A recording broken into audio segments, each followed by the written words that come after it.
नाज़रीन ख़बर सां शेयर कंदासीं घोटकीअ मां, जिते घोटकी जे डिवाइस माफ़िया जी ज़ियादतनि ख़िलाफ़ गैर क़ानूनी माज़ूर ऐं मिसकीन अबोज माण्हुनि जे मिलंदड़ वज़ीफ़े मां नाजाइज़ एजेंट मार्फत पैसनि जी कटौती ऐं DC हाई स्कूल सेंटर ते इंतज़ामनि जो नामुकमल हुअण ख़िलाफ़ मुआज़िज़ अदालत सगोरी में केस दाख़िल कयो वियो आहे, जंहिं जी सुनवाई अंगारे ते डिवाइस रिटेलर ऐं regional manager HBL zonal manager ख़िलाफ़ थींदी। वधीक एडवोकेट शकील अहमद मीडिया सां ॻाल्हाईंदे चयो, सामने नाज़रीन तव्हांखे ॿुधाईंदा हलूं त अॼु असीं उन नौजवान एडवोकेट साहब सां बीठा आहियूं ऐं मिस्टर शकील अहमद साहब, जंहिं ग़रीब मिसकीन माज़ूरनि ऐं बूढ़नि औरतुनि जो दर्द महसूसु कयो ऐं उन्हनि बोझ माण्हुनि जो दर्द महसूसु कंदे ऐं डिवाइस माफ़िया ख़िलाफ़ पिटीशन दायर कई आहे। अॼु उन खां पुछणु चाहींदासीं साईं तव्हां हिकु पिटीशन दाख़िल कई आहे कि तव्हां कहिड़ो ज़हन में रखी करे साईं तव्हां असांखे ॿुधायो त तव्हां हीअ बिल्कुलु दर्द महसूसु करे ग़रीब मिसकीन माण्हुनि जो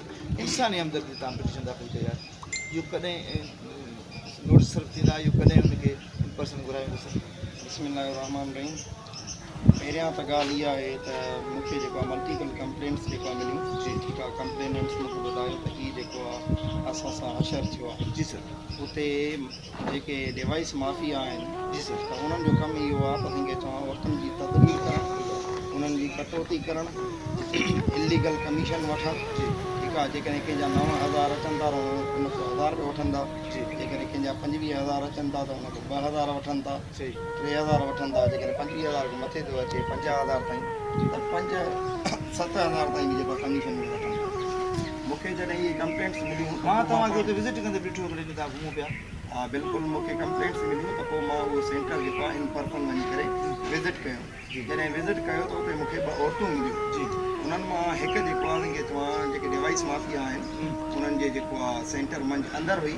जी, जंहिंखे मां ॾिठो उन इहा ॻाल्हि कई, मूंखे कंप्लेन कई त जेको आहे मुंहिंजे शनाख़्ती कार्ड ते पैसा आया आहिनि। जी, मां जेको आहे हिते आई आहियां पैसा कढाइण जे लाइ। जी, पैसा मुंहिंजा जेको आहे कंहिंखे चवां निकिता आहिनि, मूंखे मिलिया न आहिनि।